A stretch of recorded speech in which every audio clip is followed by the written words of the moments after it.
We're going to follow okay. So now okay, changing my microphone. Now I want to move into what we're going to do today, which I wanted to look at that, just a quick reminder of the field and how we all share an awareness, and we can step into roles. And they're not really ours, they're the shared energy of the field. So we're going to use that to look at and to go into our history. So here we go. Welcome. I have to go now.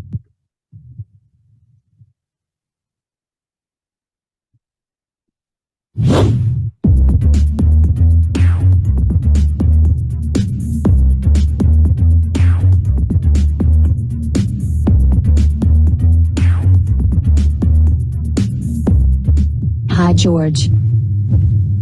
Hi, Desiree. I think it would be important to remind everyone of something Sally Rue pointed out earlier.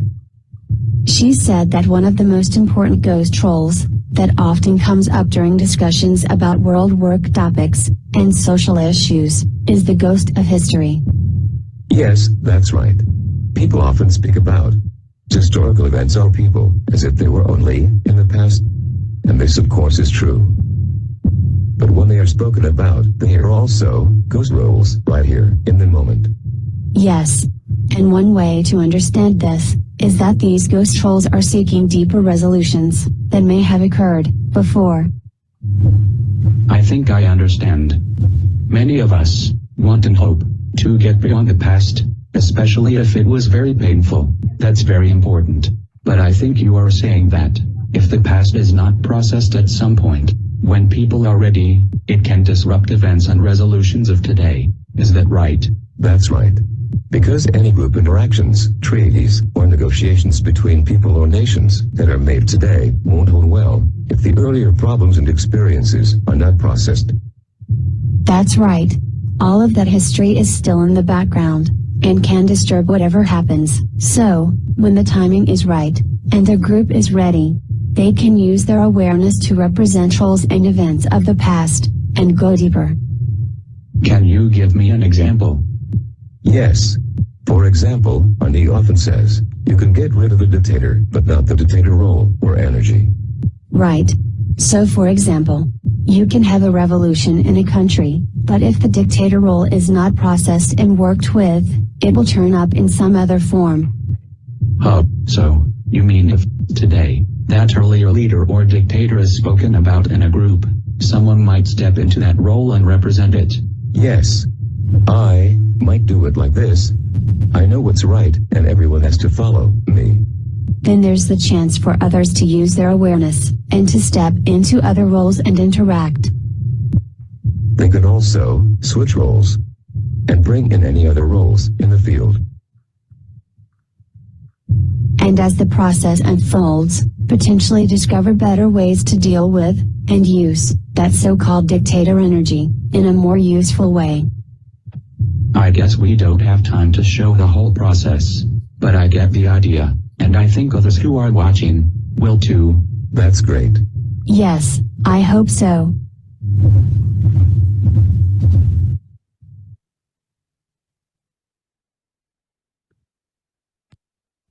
I love that. I love that animated series because it brings really complex ideas and it puts them right out there. So for those two clips, I like the first one because it demonstrated, it showed how to engage the energy of the field. Even if it's like those characters, nobody really felt like the thief, but they were able to step into the energy of the thief.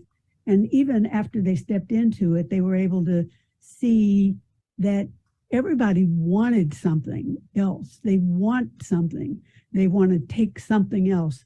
So all of that that's the kind of energy that goes it's unprocessed, unaware, and kind of unseen.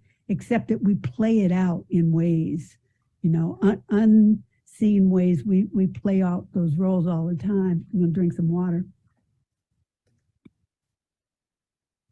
And so I wanted today to look at some race history. And this is a practice, right? Because to heal our racial divide, even if I say that, then I wonder, okay, that sounds like a really good idea. How do we do that? And so if we look at the field of energy around race, it goes back hundreds of years, and it's a dense and heavy field. And as it was described in the clips, most of it unprocessed.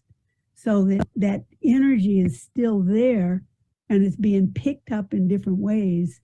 But that if we were able to consciously come in and process it, so consciously, somewhat consciously, because I believe that dreamland is the place to do that. Dreamland, because I don't have to say, okay, this is me, this is how I feel. I can just allow myself to speak. I can let the energy of whatever it is just speak, and then let it really speak, and then speak enough so that you burn it through, burn it up. What is processing? I think of processing and burning as kind of the same thing. So what did you think about, before we go into the history, did that remind you of anything, the two clips? Anything useful?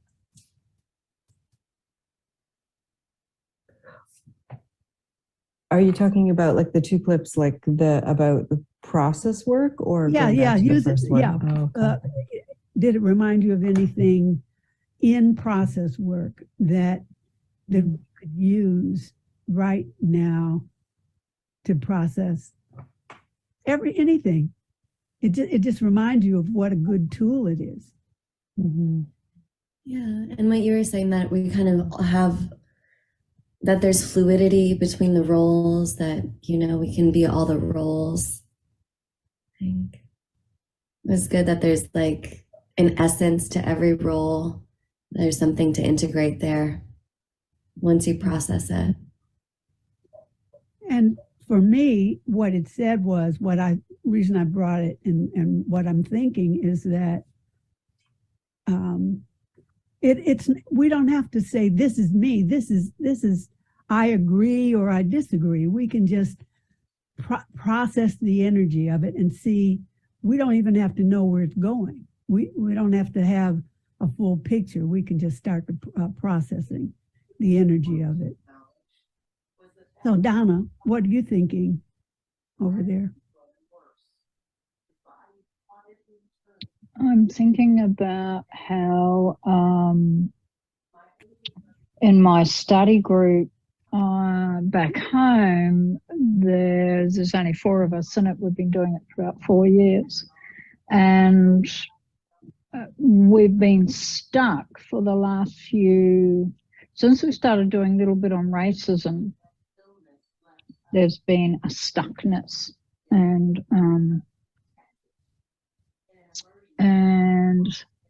it's funny because I keep bringing it up, and then it gets talked about a little bit and the group edges out around it. And then what happens is, what happened last time was when I brought it up again, is I got told that I take up too much room in the group and I talk too much. So it was said in a nice way, of course, but what happens is when something doesn't get dealt with, it gets, I seem to have a sensitivity to be dreamt up into a role to continue to bring that in. And I was just thinking how that is the same at work. I try and bring racism up as an issue, as our own racism. Let's look at our own racism. Oh God. So I'm sitting here going, oh God, this is just, I don't see the end of it. I don't believe there'll be an end to racism. Maybe there'll be marginal improvements intermittently, but I feel a bit hopeless around it all, to be, including my frustration is that I don't get to talk in an environment that I love, which is with process workers, to talk about my own racism, and that's the safest place for me to be able to talk about it, and I don't get to do that, and I find that really frustrating. Well, thank you. That's exactly, I think that's everybody's experience. Race and racism are difficult topics, and nobody wants to talk about them. And the reason I think nobody wants to talk about them is because we've already done everything that we can do, well, reasonably do about behavior. But in 1964 Civil Rights Act in the United States, they specifically said, we can change behavior, but we can't change hearts and minds. And so as I look at the topic of race and where has it gone, we've done a lot of, like you said, tweaking around the edges, and some important changes in laws, and that has changed some behavior, but it's driven it inside. And so now where does racism reside? Inside our own hearts and minds. And I don't think there's anybody that doesn't have any. Because why? Because we live and we breathe the same air, we see the same information, the same news, the same everything. And so it flows into us. And then we don't have a place, we don't have a mechanism to take it out, because we won't talk about it. We don't process it. And so where does it stay? It stays inside. And so the danger that I see, and the reason that I'm doubling down on trying to work on it, although it's no better when I talk about it. It's no better when I try to, push this discussion. People don't like that either. So that means that it's a really important topic. And why is it important? It's important because it's gotten there's so much in our bodies and in our hearts and in our minds that we're full of it. And so there's only one thing left for it to do, and that is explode. Yes, explode. Because that's what happens when you push something inside and you don't find a way, you don't process it. And so I'm hoping that we'll be able to do that. So let's stop talking there. Thank you very much. That is exactly why we're doing this. And I have some information now. That was a process, how we're going to process it. But now I've got some race information in images and a little bit of talk that will bring some things in. And then I'll ask us to jump into any of those images, feel into those, and start to speak from them. Speak from them. And I'll demonstrate what I mean. Maybe each one of us can do some of that. So hopefully I've got this down better now. I can share the screen. Share the screen. Let me see. Where is it? Here it is. Share. Okay. Okay. Okay, so just give me a thumbs up if you can hear me. Okay, because I switch depending on which microphone I'm using, it switches. So I'm on this microphone. Okay. That mic is, sorry to interrupt you. That mic is excellent. Could you turn your volume up just a tiny bit? Yeah, the sound quality is really good. It's just a tiny bit low. Okay. Let's see. Is that better? Is it getting any better? Yes, that's great. That's excellent. Thank you. Okay. When you speak, you're a little lower than other people, but the sound quality is really okay. good. Yeah, I haven't. The other microphone, the channel for that gets taken up when I share the screen, so I can't. So that's why it switches back and forth. So okay, I'm aware of that now, and I'll speak right into the mic. So here it is. Look at that. Look at that image. It's this scary image that kind of it's who is it? It's us. It's coming outside of us. So we must heal our racial divide. We must, in these days of needing us to be able to work together on topics, and we can't do that because we're held back or we're held down. We're smothered by the shame, the guilt, the anger, the hatred, the distress, everything. It's pushing us down. It's smothering us. So we must begin to process the past. And then once we process it, we can say, okay, I felt it, now let's let it go. So let's get started.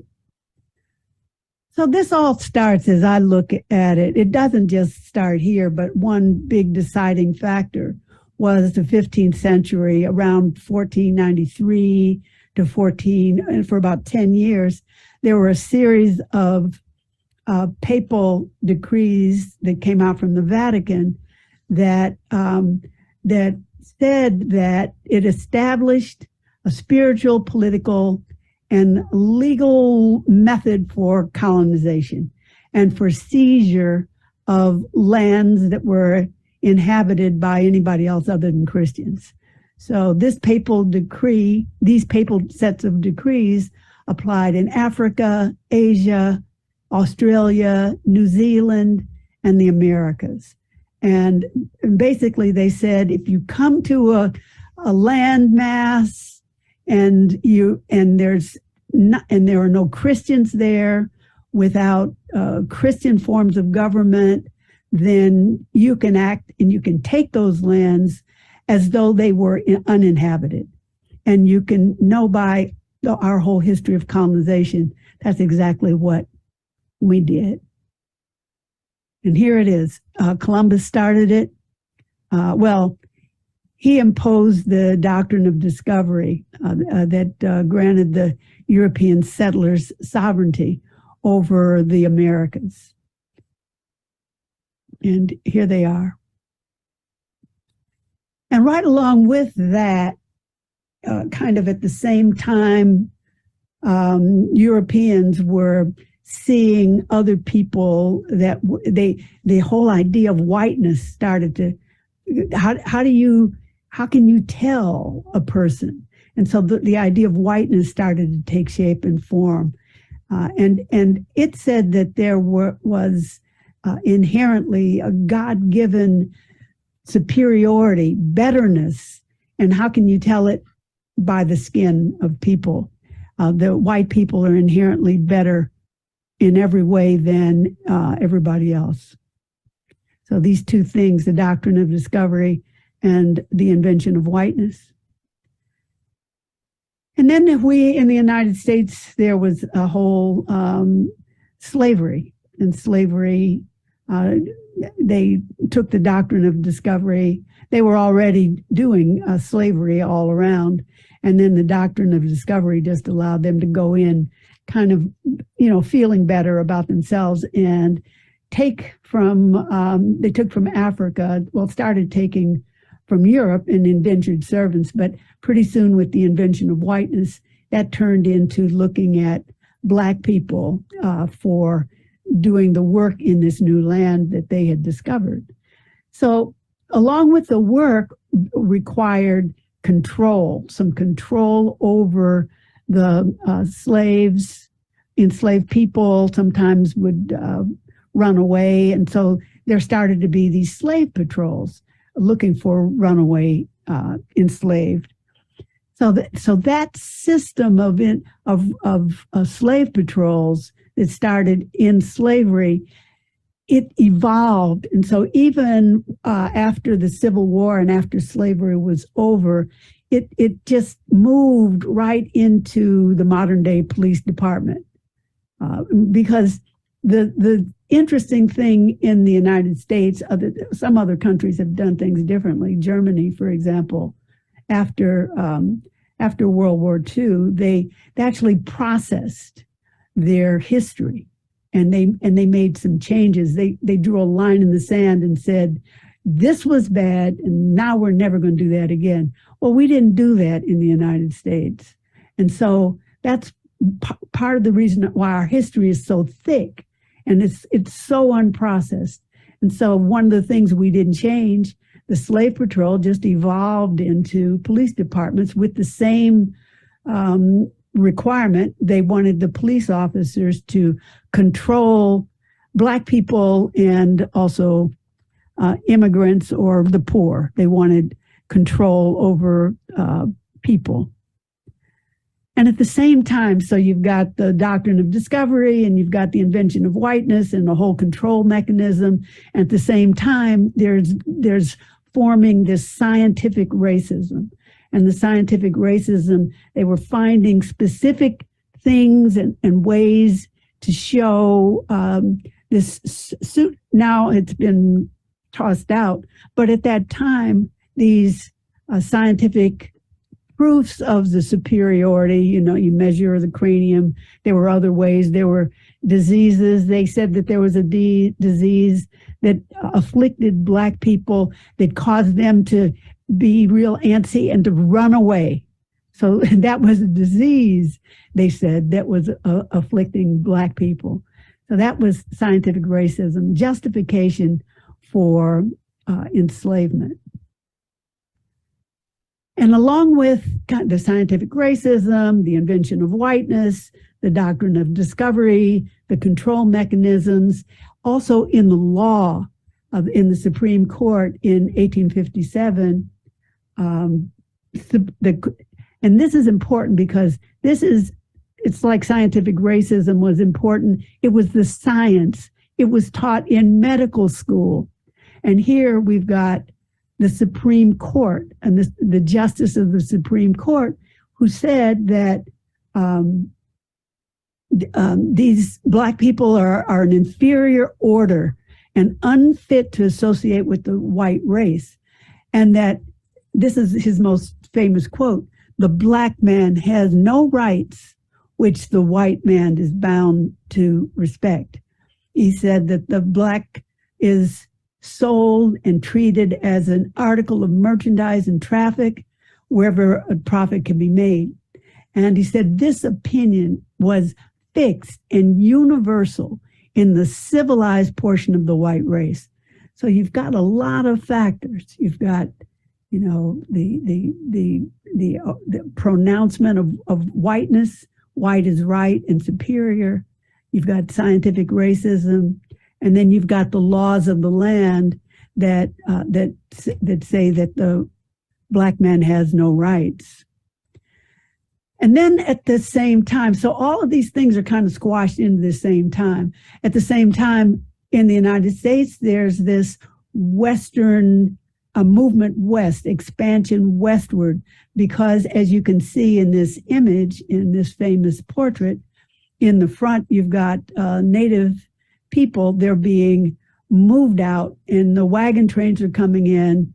The Native people and the animals, the buffalo, they're being forced out. And as they're being pushed out to the west, then there was a Homestead Act in 1862, and it said that settlers, and here come the settlers, and the settlers could be provided with 160 acres of land in exchange for a nominal. It was very nominal. It was like $1.25 an acre.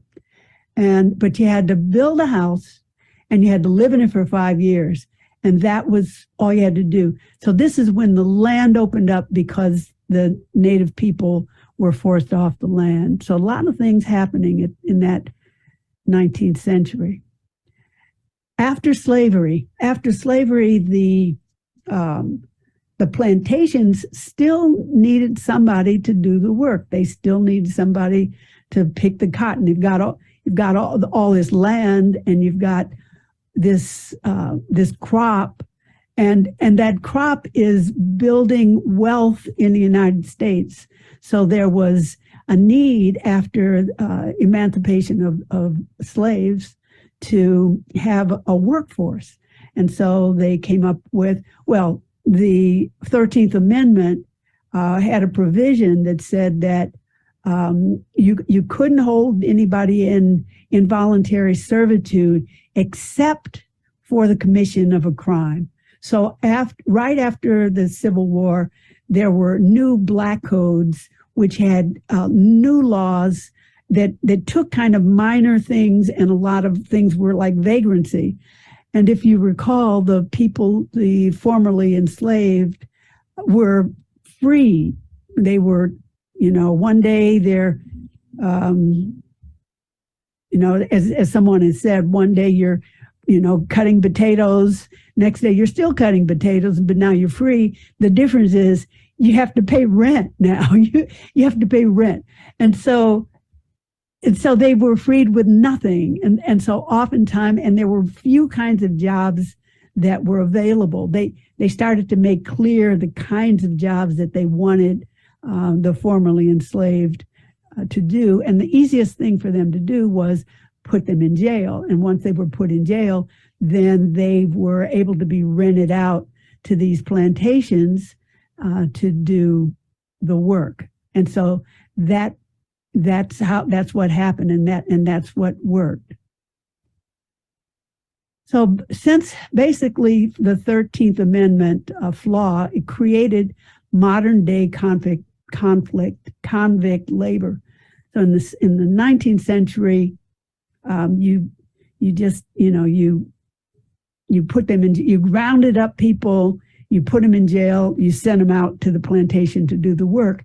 And then in modern day, it's very similar. I mean, and again, just like the police, nothing changed. We never drew a line in the sand. We never had a big commission. We never looked at things. We never found anything wrong. And so even now, the monuments, in Germany, for example, the swastika, the Nazi salute, those things are illegal. You can go to jail if you do any of those things. But here in the United States, the Confederate flag, the war memorials to the Confederacy, those are things that they're still in the atmosphere. This is all unprocessed energy, and our police and our police and then our prisons are exactly the same. We do the same thing. They work for little or nothing, $1 an hour, $2 a day, and they can do all kinds of things, license plates, furniture, whatever is needed. And in Angola, I think these prisoners on the right are from Angola, and they are still these big, large plantations where they do all the work that is needed. At the same time, we're having the partitioning of Africa by 8 European powers. So from 1885 to 1914, there was the partitioning of Africa. And there was a Berlin conference where these 8 colonial powers came together. And because they came together and they said, we're getting ready to fight each other over the resources of Africa. And so let's not fight about it. Let's get together and just divide it up. And that's what they did. And so why did they want Africa? They wanted new markets. They wanted a place to sell their goods. They needed raw materials. So they needed to have a place to send their surplus people. So they would send the colonial people, the colonists or the colonialists. They would send them into Africa to govern or to make sure that the workers did the work. And they also thought, and this is what they told, this is why the missionaries came in. They said that the Africans needed to be civilized, and they were going to do that. They were going to educate them and help them become Christians.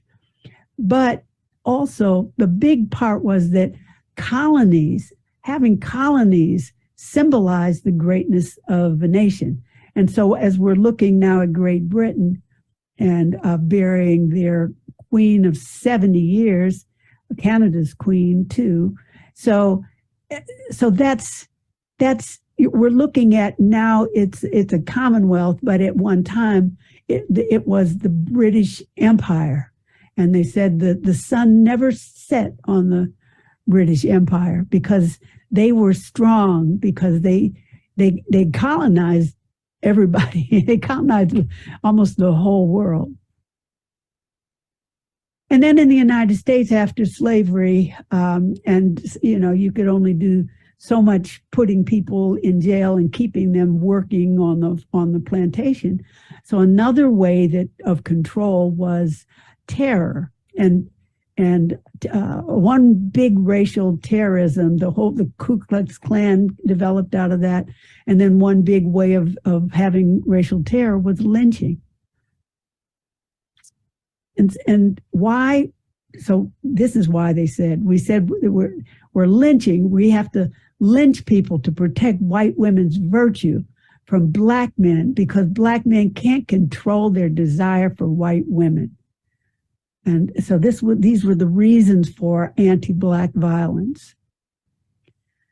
And so what did that violence consist of? It was, when I look at these images, you can see that not only is that person hung and lynched from a tree, but also burned, and that burned body would be cut up into pieces. The bones would be taken all as souvenirs, and then great photographs, just like this photograph here, and these photographs are turned into postcards and sent all over. And the postcard might say something like, guess where we were today? We were at a barbecue.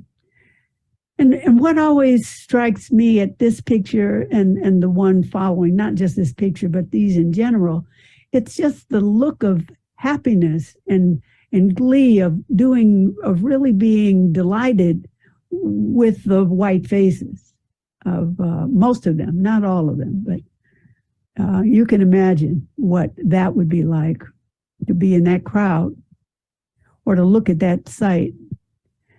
And then here, I always, and I'm reminded in Marion, Indiana, in 1930, because my mother was born in Marion, and she said that her father moved them, all of them, they moved. And when did they move? They moved in August of 1930. They moved from Marion, Indiana to Cleveland, Ohio, where I was born. And so that's what it was like at those times. Now, what really struck me about this photograph of these two people that were brought out of the courthouse and hung, lynched, there's a lot of women in this crowd. So these would be events, and they would be events that people would come to, and they would bring their children, and the grandparents would come, and it was a picnic. It was an event to go to on a Sunday afternoon. So the reason I'm belaboring this is I want us to be aware of how toxic the energy is around race and racism, and how important it is for us. We don't have to be there. We can feel into that energy of that, and we can allow processing through us to start to process the energy of race and racism.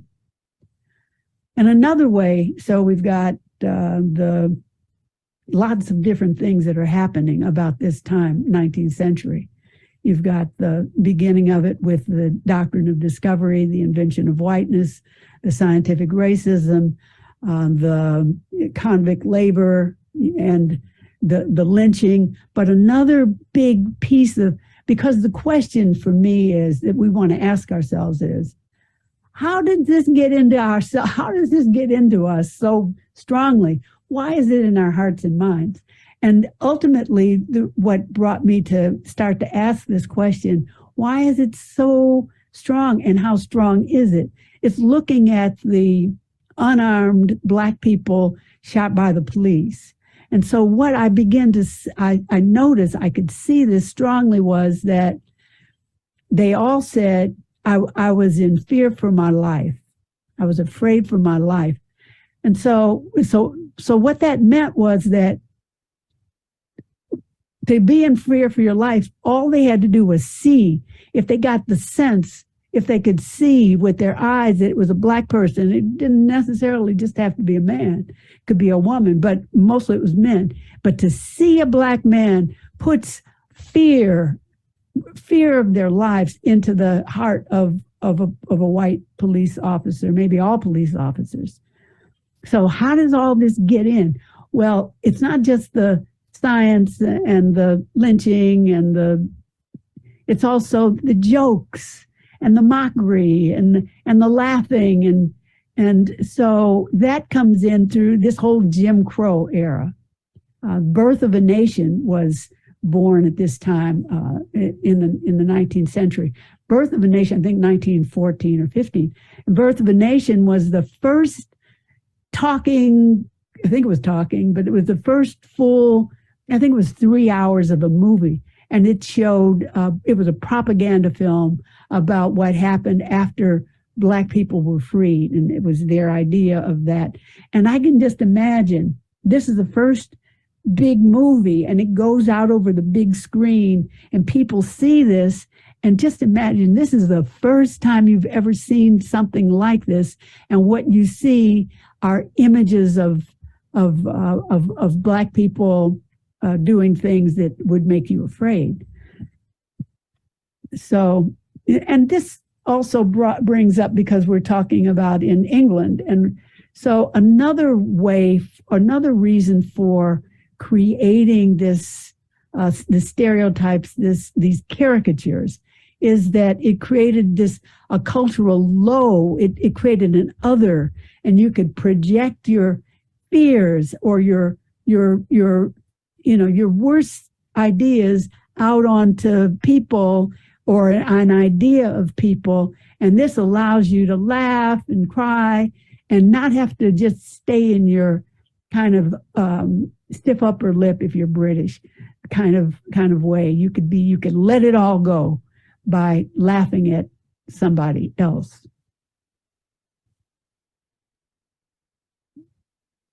Okay.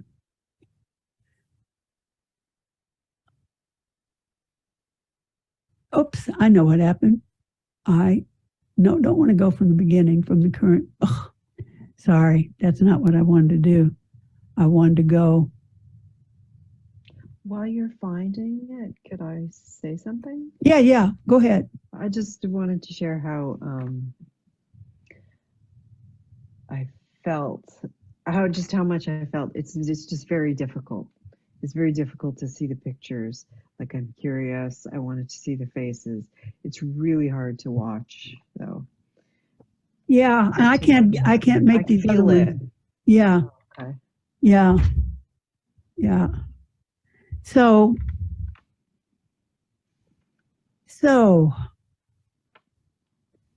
and you see what I mean? That's why the energy around race is so heavy. And it's heavy in that what we looked at is something that we could all agree on. That's like consensus reality. People, you don't have to know about the whole history. There were just a few more slides. I can't find them. They disappeared, but that was enough. And that's why it's so heavy. And that's why we need to be able to go to dreamland, which is what we're going to do with that. So let's just take a few breaths here and just relax and release, but don't really let it go. Let's see if you can recall. Let me start. And it would be nice if we can all do this, because now I'm going to start to process some of that energy. And I'll do it in the process way of taking it as a ghost roll. None of those images are here. But the one that I remember always, and I spoke about it, it's the images of not just the image of the lynched person, but the images of the faces of the people. So I'm going to breathe into that.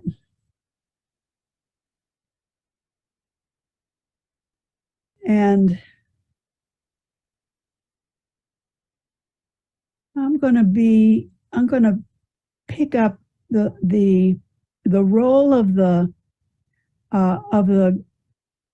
grandmother who was in one of those images. She didn't look happy. She was there.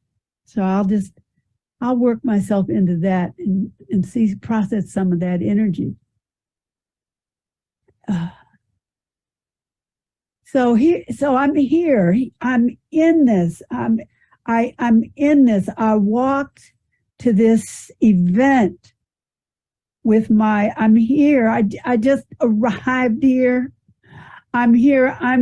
I came here from Italy. I lived in a small town in Italy. I don't know what's going on in this country that I'm in. And my family wanted me to come because they said it was something for me to see, to understand America. I'm trying to understand America, and I'm here. And it seemed like they pulled this person out of this jail, and they hung him up and just tortured him. And I'm trying to understand America. I want to be an American. I know it's important to be an American, to do this, because my family told me that. And I want to be an American. I'm trying to be an American. But I don't know if I'll ever get over this. Is this what America is? How is this America? How is this what I'm supposed to be? How can I be American and be this? So I'm going to switch roles. And I'm going to be the daughter of the grandmother that brought the mother there. So mother, it's not what you think. Don't worry about it. It's not what you think. It's not so bad, mother. We're good people. We're good. We're good Catholic people. We believe in God. God put us here. God sent us to America to rule, because that's the role of the white man. Mother, didn't you notice that was a black man? And so they're not human like you and me. So you just got to get that notion that they're human beings. I'll show you lots of things and show you ways that just prove that how they're not human. So you don't have to, don't feel bad, mother. We didn't do that to a human being. That was a beast, and he raped a white woman. Yes, he did. He raped a white woman, and that's why he did. That's why we have to do it. We have to control them. You know that my husband is a police officer. He wouldn't do anything wrong. He's here to save us from this beast, this black beast. So now I'm going to switch roles. I'll be a child. I was there too. I was a child. And now I'm grown up. I was a child. My father carried me on his shoulders to see. And I was a child. Now I'm an adult. And now I'm a member of the Ku Klux Klan. And why? Because this is my Black people are, I've been taught and I learned and I saw what you have to do to them. And now I'm here and it's 1995 and I'm showing my children, I'm going to raise them to understand what you have to do to these Black people. They're not humans. Remember what your grandmother said. I remember my grandmother, she said, I understand now. I understand now they're not human. That's what I understand. And so I'm going to pass that down. And now my children are on the police force and they know, and they're going to keep us safe. And that's what I know. And they're a joke. We make jokes about them. They're scientifically just so.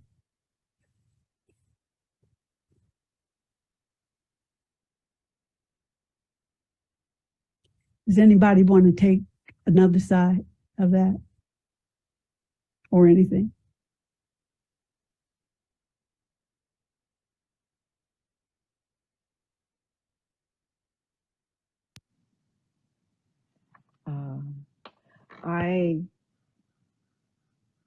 I want to just go away. I don't want to be here. I'm only here because I'm terrified. I just want to go. This is horrifying. I don't even want to know this is happening.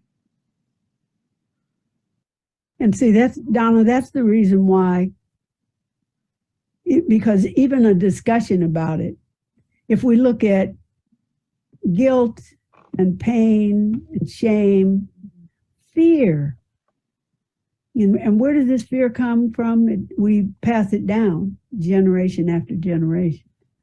It comes from our own history. I notice, though, I also have a feeling. This is me, so I'm speaking very personally. It's a feeling in my head, like I've had, that I know very well from trauma.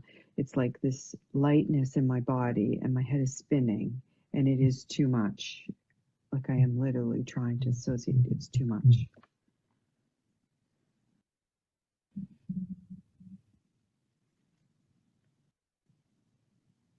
Nuts, yeah. I think that's, anyway. So tell us more. Too much. What does that mean? This is like,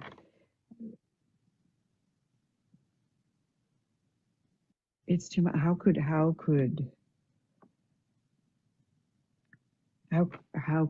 this actually happen? How could we treat people like this? I don't even want to be here. I am so grateful I'm safe, but it's too much. Like it's so painful. It's overwhelming. And I don't think it's just the pain of the moment. I think it's like my own pain too. It just brings us up. So processing is hard, even if it's yeah. I can't. Okay, like this is me also speaking. Like just imagining being there, I feel totally overwhelmed. But then me also speaking just as myself, I can't imagine. Like a lot of people just would not be kind of like zombies there. How can you? Anyway, I don't know. But how could you not be there and be a zombie? Because that's how I feel. I feel kind of like a zombie. Imagining being there.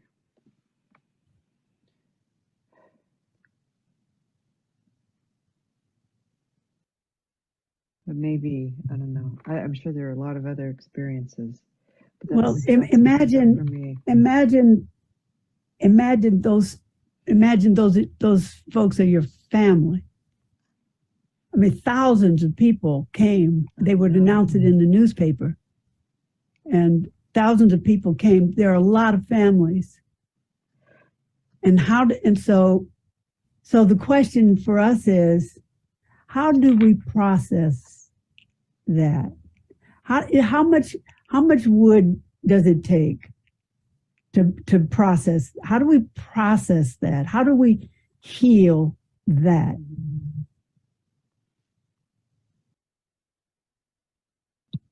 I'm just wondering though, it's like, and these are just thoughts and they'll probably be questionable. But so long as this keeps perpetuating, so long as there continues to be people who still share the same mindset of those that have performed those atrocities against humanity, and we still live amongst people like that, so that energy will always be in the world. It's never going to go away. There's always going to be people like that. And I resonate with Catherine around, wanting to just check out. And then a part of me was feeling like there's not enough people in this group to hold the space for that. Okay. I feel like I've got to hold too much. And I'm already burned out from work and feel like I'm holding too much. And but it is around this same issue, because I live and work with a lot of Aboriginal people, and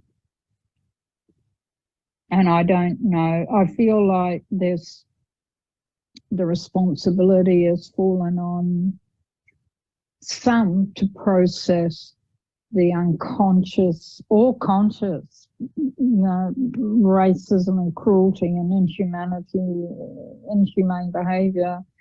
And so long as that will be generated, and then there's this other group that are trying to process what isn't being processed, as it just feels like it's just trauma, just more and more trauma. I hear what you said. I like what you said, and that's as we think about what we need to do to begin to heal, even to process the energy of that. First, we have to see it. I mean, we have to be aware of the, and that was a quick look. And so, but what you said is really important. There's not enough of us here to hold the space. So, and that's important with burning your wood. As we think about, because as you said, Donna, things are not getting better around this because we've got all of those people and a lot of other stuff that we haven't talked about, but they've generated. What do you think? They would go home and tell their children that was a horrible thing I just did? No, they would say, this is who we are. This is what we do. We make the world safe for democracy or whatever. And that's that's what we're hearing now. We're hearing it louder and louder and louder. And so in order to commit, if we decided we wanted to process it, now I have a better sense of what it's going to take. And now I also know that when I've looked at burning your wood, and I've done a lot of burning my wood, but it was in big groups, because the big groups of people that are there, they hold the space. They hold this energy, and that's what is needed. So when we write when things get so bad that people are really ready to work on stuff like this, and they say, well, what do you need? We need big spaces for a lot of people to come, because that we've got to have people to hold the space. I think that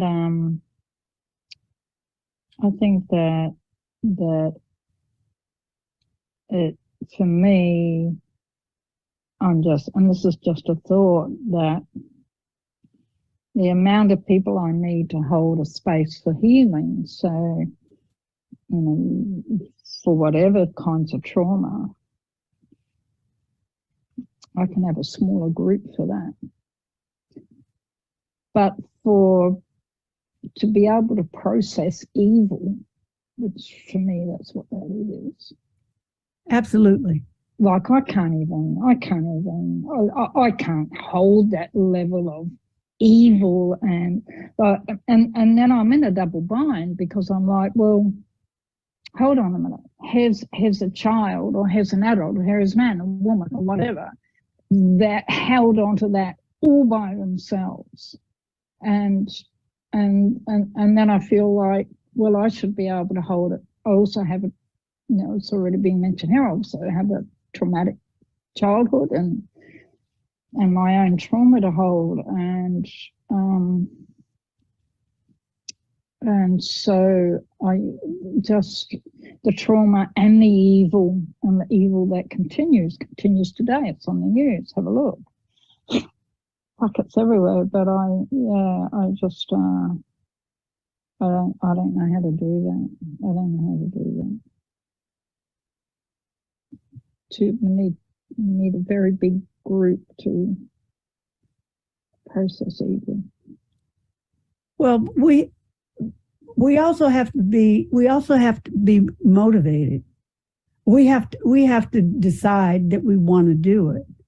And so what you talked about, Donna, before, people don't, we're not talking about processing this stuff. We're just talking about, race in just the kind of everyday kind of racial dynamic that we're thinking or what's going on inside of us. And we don't want to do that. And then people will tell you, you're taking up too much space. We don't want to hear about that. So if that's the level of where most people are. So the thing that I really do look at the people around that are, the perpetrators. I watch them and I watch them, drag in their children and all of them to come. And so what yes, we can all know what it does. We know what happened to the black man that got burned up and his family all around. They left, they ran, they left their farms, they left their homes, and they fled. But we know that. But what we don't talk about is the damage that has done to the white people. To the white people. Look at the damage that does to people. What does that do to humanity out the window, even to your soul as people? And so I worry about that, because we need to be whole as human beings. We need to be whole. So I'm worried. It's, black people have survived. White people,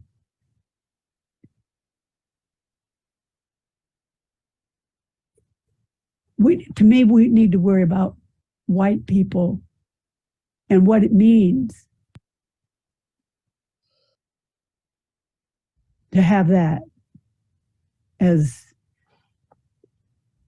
legacy.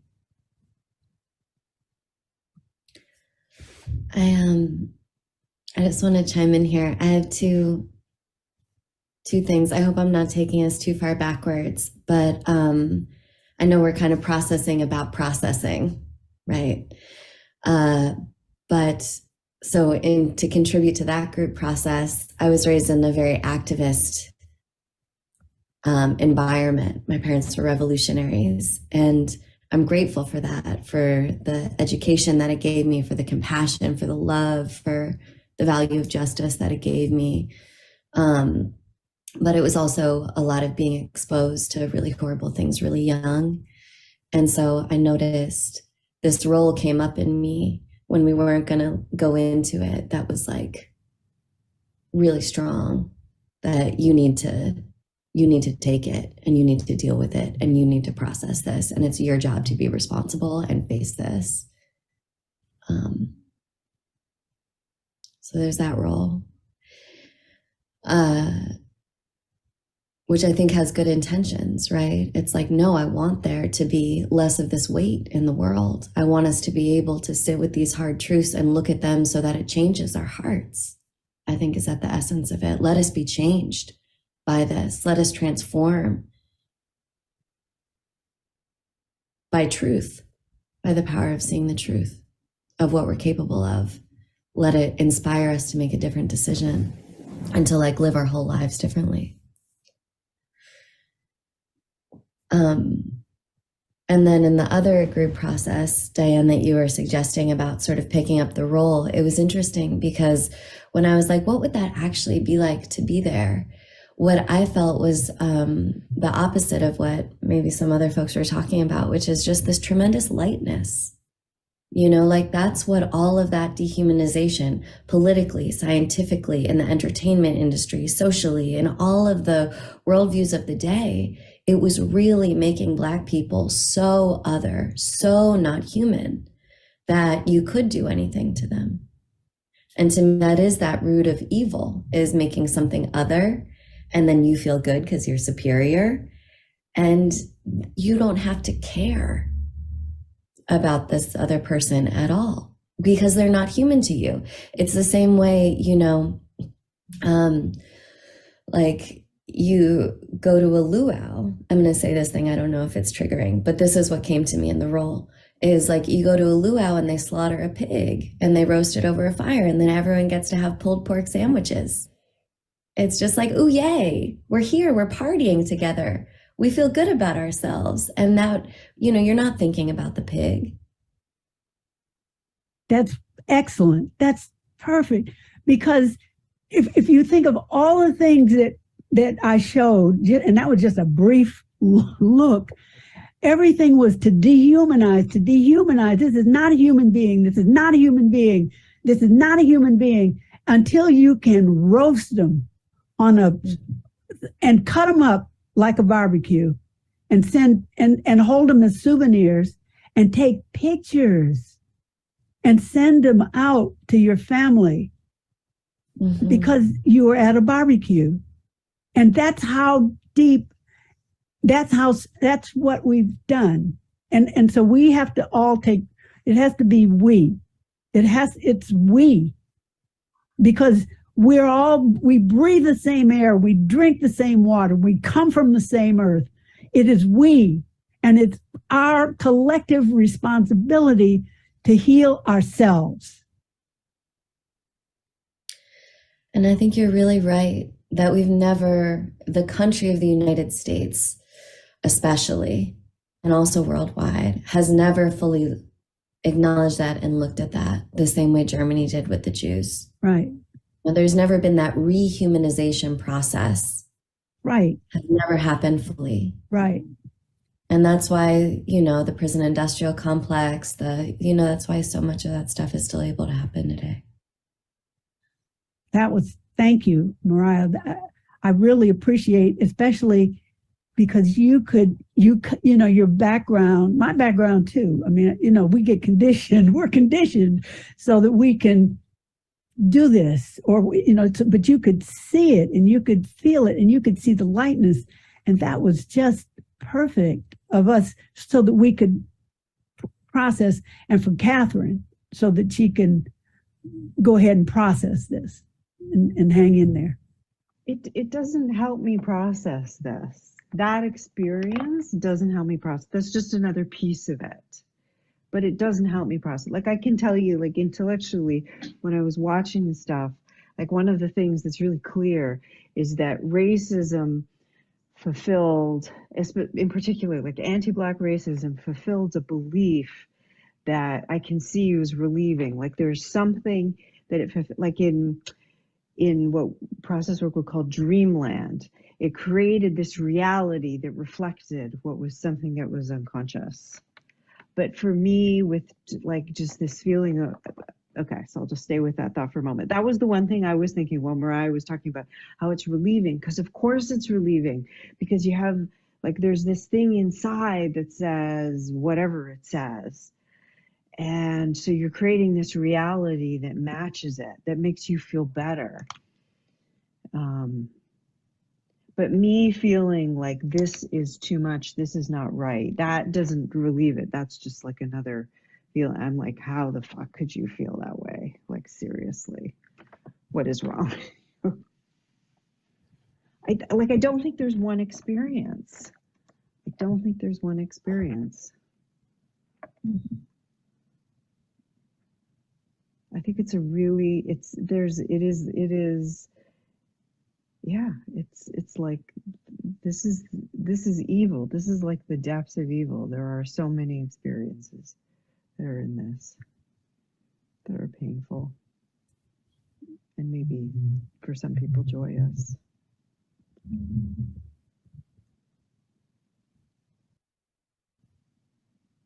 There's so many dissociative. Sorry, Mariah, do you want to speak? You go ahead. Yeah, I'd rather you spoke in case you want to speak to that. So I'll just wait, Mariah. Go. Okay. I was just going to say, I hear you, Kathy. I agree. There are so many experiences. And also that you're saying just being able to feel some of what might be inside that role doesn't touch your personal reaction. Is that kind of what you're saying?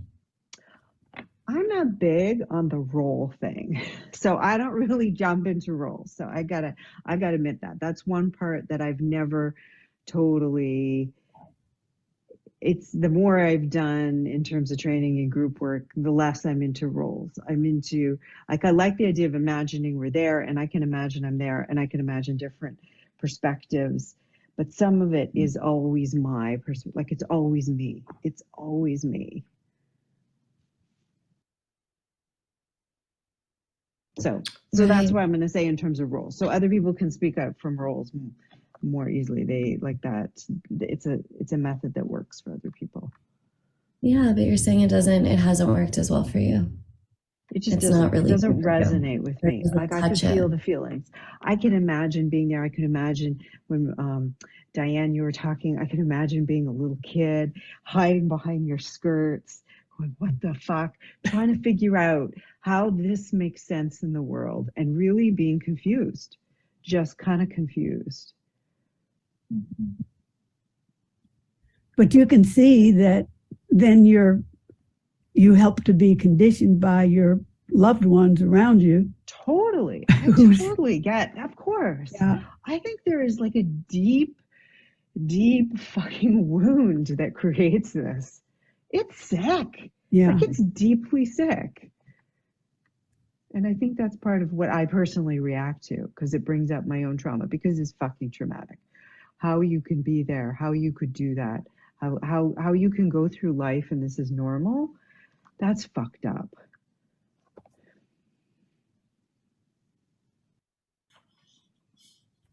Yeah.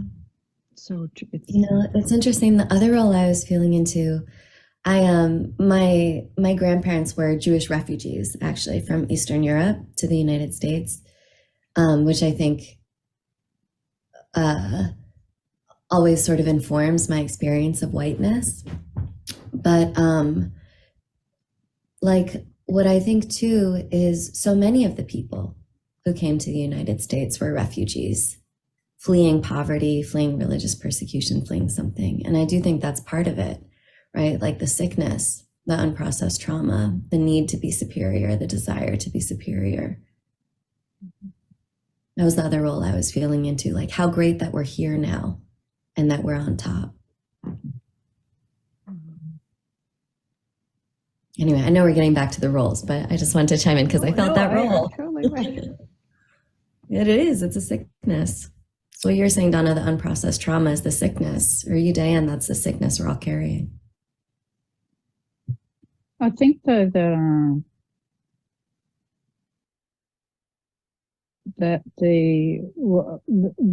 only advantage for me, or call it advantage, but the experience that I had with doing role work has been that I get to, I'm very uncomfortable with switching roles in some areas where it's just so far removed from my experience. But to some of the reason I have participated in that as a learning experience, and this is just for me, is that I get to hear the voice of what I've been conditioned with. And, sometimes I hear myself say something and I'm like, fuck, I heard that all my life. That comes from a particular mindset and a particular energy and a particular trauma belonging to those that projected it on me or that attempted to condition me with that. And, in course of dissociation in me. So at a very young age, I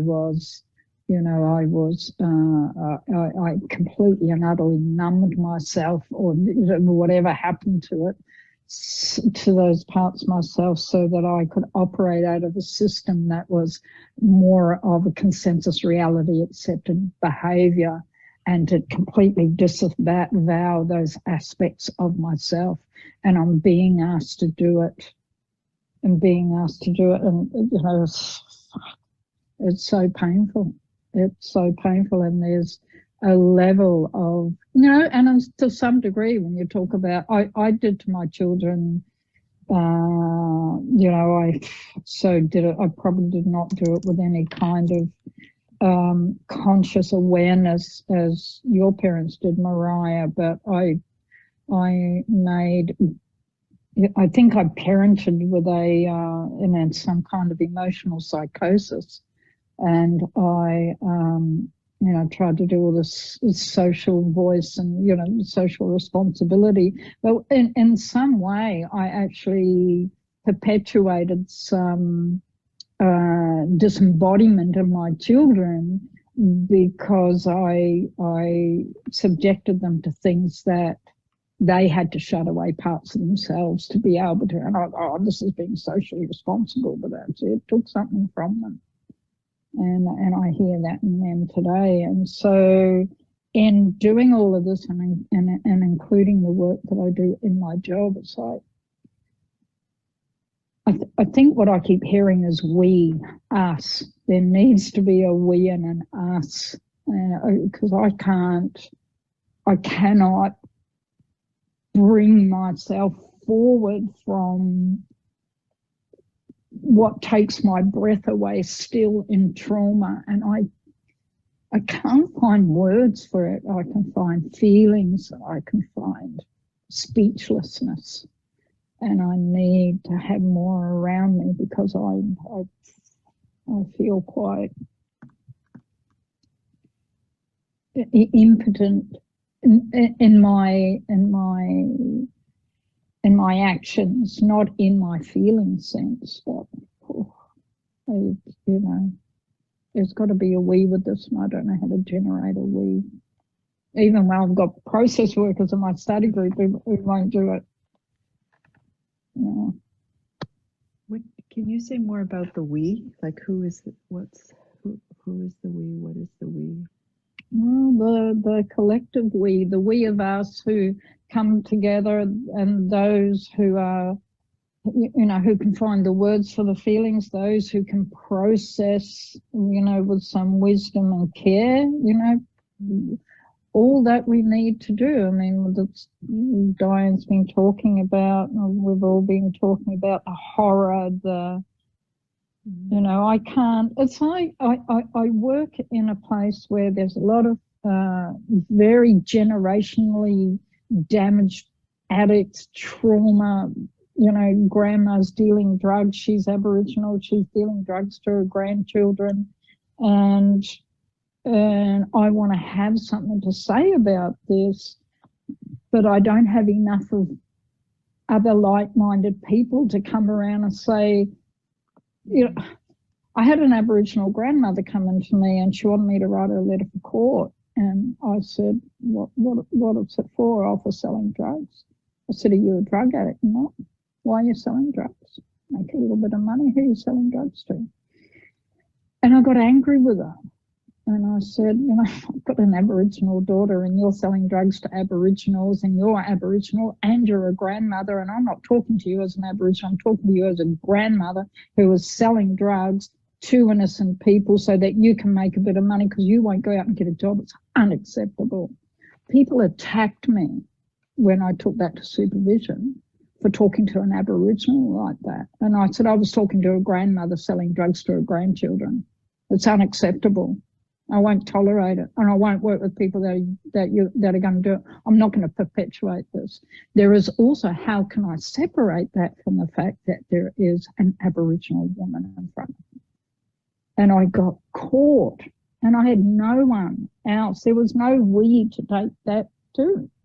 I just got told that what I was doing was wrong. Like, well, I'm on my own here. Where's my we? So the we, us, like we have here, I guess. Sorry, long answer, Catherine. This is the we of all the different parts. This process. Mm. Oh, man. So where do we go from here? What do we do? I'm always really direct. So I'll go direct. And I also, Donna, Mariah, Kat, I'm a lot by myself too, because, because you have to follow your own heart on this, to me. And because there's no path. It's not like, let's find the path. No, there's no path.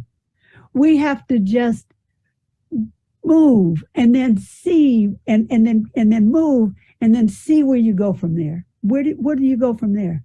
What do you do? And it's a matter to me of a decision. It's just deciding. And then, well, there's a deciding and there's a believing. I believe, I trust, whatever I'm following, and I'm kind of following, I trust that, and I trust that we will find a way to make change. I believe we will change, because we cannot continue the way we are. We can't, because we're at the end. And as far as race is concerned, the thing that kind of the motivation that I have that's sort of making me move more, kind of two things. As I move, I also watch to make sure that the support, and I don't mean necessarily other people, which I do get some of that, but the support that I need that says, okay, now you can go forward. In other words, if all the doors close and if all of your support system drops out from under you, then you know that you're heading in the wrong direction, right? So as long as you're moving and things are coming together, and believe. I believe that we are in the process of change, transformation from this feeling of ourselves as weak humans to an awareness of ourselves as powerful spirit. I believe that. So because I believe that, I then have to be that. I just have to be that. And I don't think that we have to get to a place where everybody, there's a tipping point. And as I'm watching the tipping point on race, it's tipping in the wrong direction.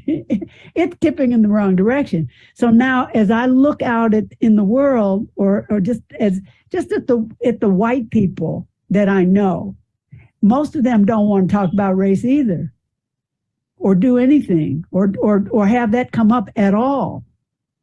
And so I know that I worry about that, because there's so much race stuff going on that they're going to be pulled in.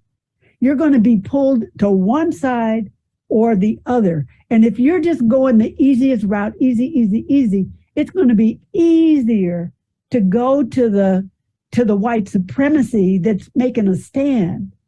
It's going to be, because if you are around and your family and all of your people are doing these code languages and being anti-Black in some ways, then as it's coming up higher and higher, and then you're going to be pulled in, and if there's nobody for you to go to go a different direction, if there's nothing, like it's here and we're four. This is four. This is a pivotal, powerful four, because we're a foundation, four cornerstones. So, because if we provide something, we say we're direct, we're looking at it directly, we're going to process it. It's not comfortable, but we're doing it, and you can join us, and this is what you can do. Then at least that might be something that they can do, other than, because white supremacy is saying, look at how much better off you are as white people. Don't let anybody take that away from you, because yes, you have all the best of everything and all the benefit, and yes, take that. That's your right. The Bible says that, or whatever says that. Right. And so I say that no. I say that we are in the process of transformation, and we're making a stand, and we're making a choice. And I believe that the pandemic is a wake-up call. Everything is a wake-up call. So, I mean, because white supremacy, the way it's going, anti-democratic, into fascism, it's a movement into fascism. And people are joining that because they'd rather move into fascism and have somebody tell them everything to do, rather than fight the battle, the white supremacy. It's like, I know this. I've been doing this my whole life. I can live with this. I can do this. This is comfortable. I can manage this. I can't do this other thing. It's too hard. So I just want to be clear, the other thing is fighting white supremacy and fascism. Well, you see what I'm talking, look at what we're doing. We're not even fighting it. We're just bringing it up. We're looking it in the face, and we're looking at what it really is. Mm-hmm. And we're processing it. And I'm big on roles. I can jump into, it's just that there wasn't any role in the moment, for the roles, as I looked at the roles, were, the young white people, the grandmothers, the mothers, and the children. And those were all, making a right out of wrong. That's what that was about. But I love roles because I can feel the energy and just be that. And I think there's salvation in that, because I think we can explode it, and we can show it, and we can say, okay, you can choose this, white supremacy, but this is what this is. This is an intentional effort at dehumanization that has been successful. And so if this, you then join that, if you can live with that. But that's not heading us in a good direction.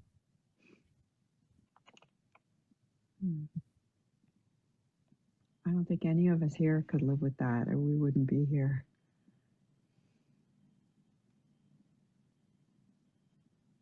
And the good thing about what this program that we four did as the foundation stones of this is it is recorded. That's why I like recordings. So that even if it's painful, it's recorded. And so people who didn't come to this can look at it, and they can decide, they can say, okay, this is horrible. This is horrible.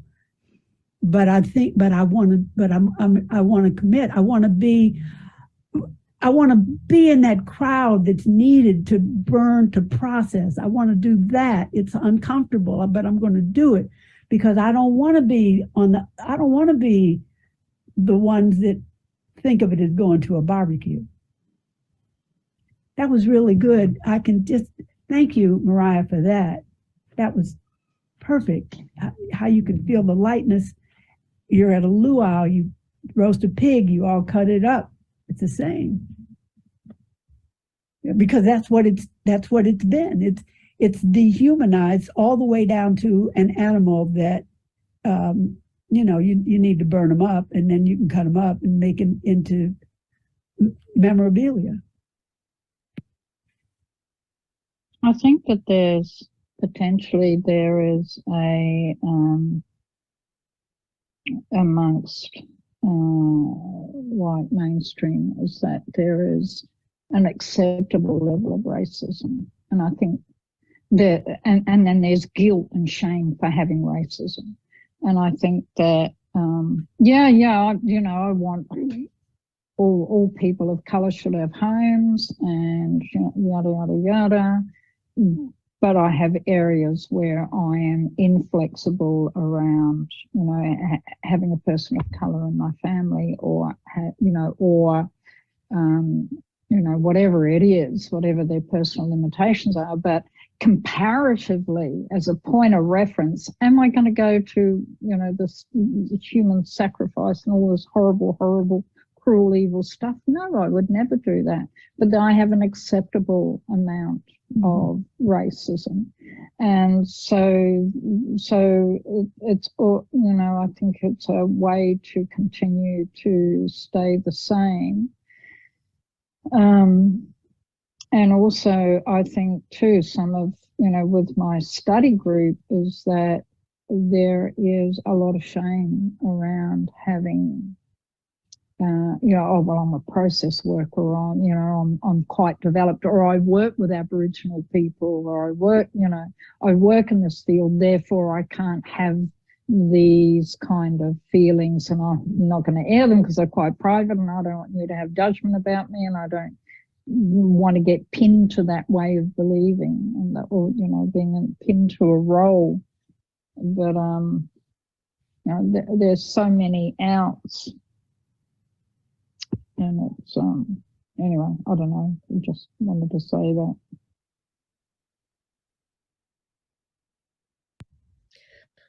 Yeah, I was thinking about that too.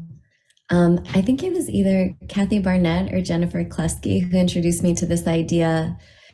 I think a lot of folks are really working on their internalized oppression, but that our more low rank experience, to use a process work term, but that we also have an internalized dominance, that we're less aware of the ways in which we are unconsciously enacting our high rank. And that I think you're right, Donna, like the part of that acceptable level of racism is maybe like almost an addiction to the feeling, an unconscious addiction to the feeling of superiority, or a dependence on that need of like lightness and ease that, we might get for being white, without fully investigating where that comes from or how that's been packaged to us on the oppression of Black people and people of color. And that's what I was thinking too. It's like, what would it take to really get at that internalized superiority feeling, and also really get at the places where we're still dehumanizing Black people, and what that work would really look like.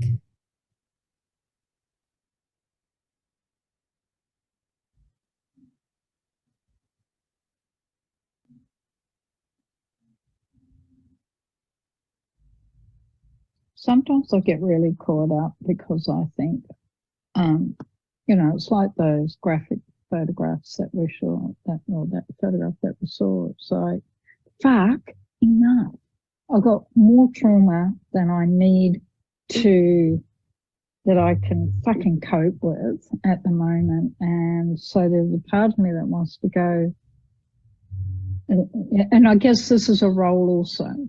And I'll just acknowledge that before saying anything, that there's a part that comes from being overwhelmed with trauma to say, listen, don't show me the photos, don't give me any of the real graphic stuff, just let's deal with how you're feeling and how we're going to fix it. It's almost like not quite a spiritual bypass, but there's this kind of like, this is too much for me to hold, even though you've been holding it all your life, and I feel guilty that I can't I just don't have room inside of me for it. Yes, okay, let's get proactive. Let's do something, whatever that's going to look like. But don't tell me all your story of trauma, because I really can't hold that right now. So you hold on to it for a number of generations more, and while I kind of process my own inability to be able to hear your full story, if that makes sense. Yeah, that's perfect. That's perfect, and that's where we are. I think. I think we are.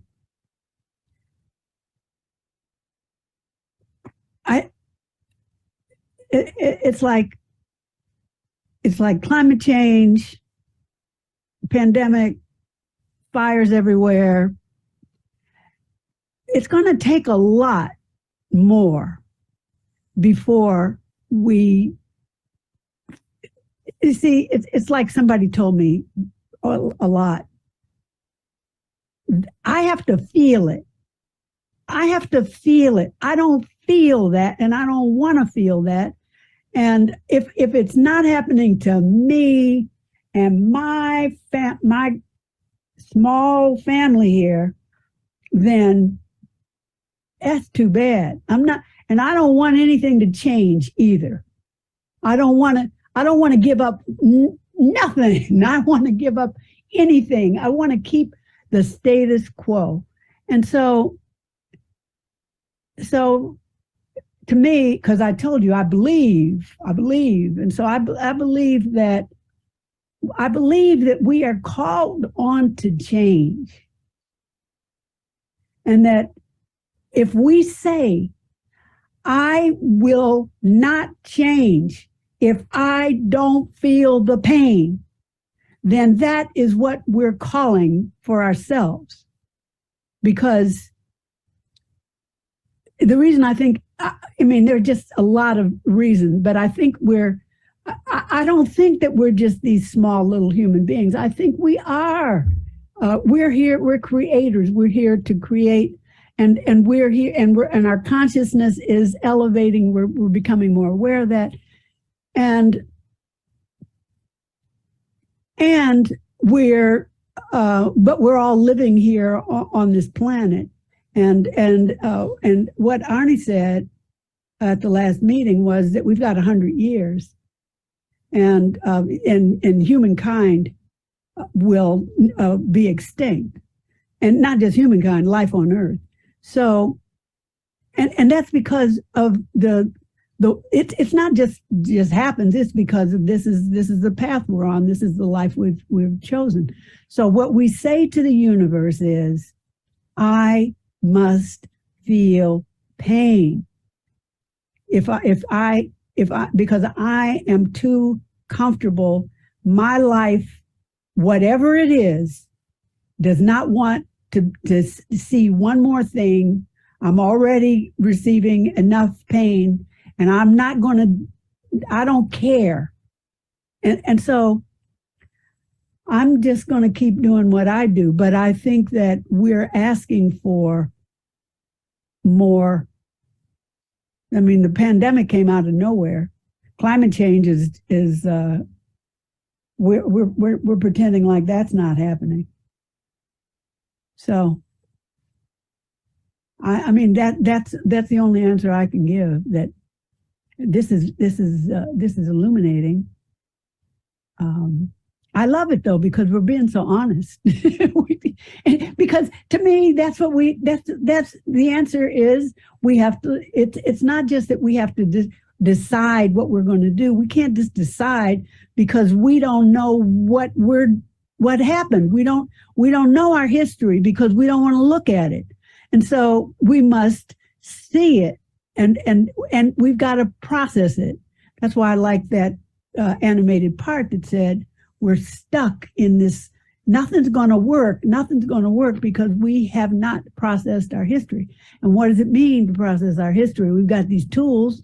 We can do these roles, and we can jump into roles, and we can process that. We can see it. That's what we can do. And I think that's what's required. Thank you for coming. This has been Great. Thank you, everybody.